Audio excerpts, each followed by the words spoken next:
Hey, what's going on, everyone? My name is Matt Jarbo. This is Streetbuck Theater, and Aquaman descended upon us this weekend with much praise. In fact, $67 million in the opening weekend for the film. That's really good, putting it literally 3 times above Mary Poppins and Bumblebee, which goes to show you that it's fun to go see a dumb, fun movie in theaters.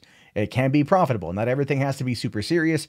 A lot of things can just be a lot of fun. And people out there were really wanting something that just didn't take itself seriously at all. And I think coming off of Justice League, people are also excited to see the DCEU just take itself on a fun, wild adventure under the sea. Under the sea. Darling, it's better down or it's wetter. Under the sea. I did that. Deal with it. Anyway, one of the things I really hate is really hyperbolic and clickbaity headlines. I really do. I despise them when it comes to YouTube. So when I see this headline here from comic book resources saying Aquaman had like a Justice League sized plot hole, it really makes you just question the journalistic integrity of CBR.com. In fact, they tweeted out an article yesterday or something like that saying like Aquaman isn't in the DCEU or something.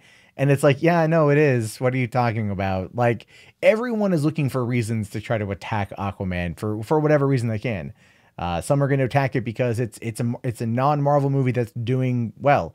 Some are going to attack it because they just really don't like DC and they feel like DC dropped the ball, even though this is kind of I don't want to say a return to form, but definitely a pivot in the right direction. So is there plot holes, Justice League sized plot holes in this movie?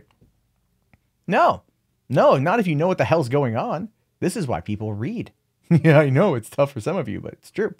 So in Justice League, Aquaman and Mera talk for a little bit, right? Well, he's trying to defend the mother box from Steppenwolf, and some people believe that was Atlantis. In fact, that's not true at all. James Wan was in the process of making Aquaman when Justice League came out, and specifically asked Zack Snyder to not show Atlantis. So Snyder didn't showcase something off-site in order to let audiences be absolutely wowed by what James Wan was working on. Yeah. There's also a mention of Steppenwolf inside of Aquaman, showcasing that it had a direct tie-in with Justice League.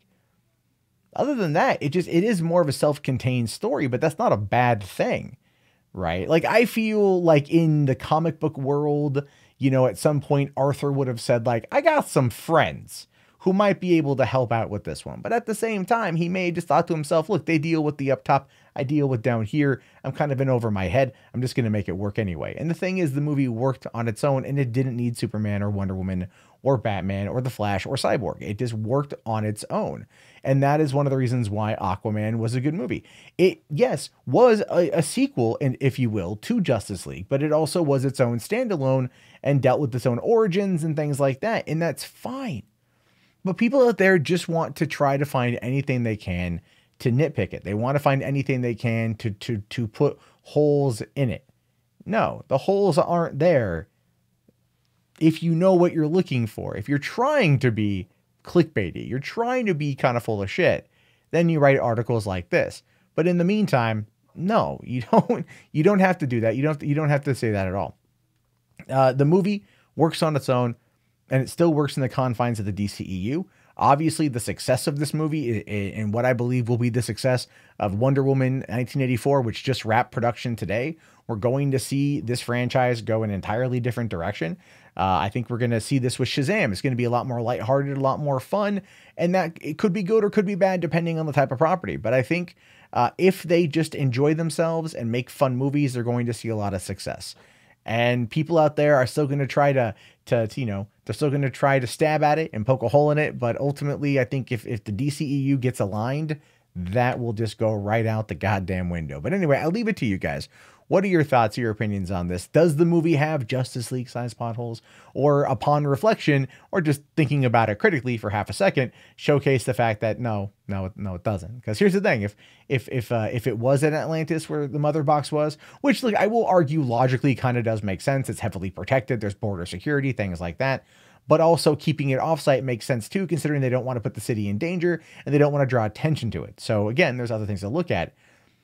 But if that would have happened, then he would have gone to Atlantis, which would have then diminished him going for the first time in Aquaman, and he would have met King Orm, and it would have been a deflection. So no, it's not a plot hole.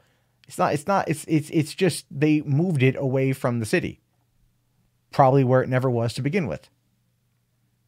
So there we have it. Call in the voicemail line at 818-350-3281. That's 818-350-3281. My name is Matt Jarbo. This has been 3 Buck Theater. Have yourself a great day, guys, and peace out.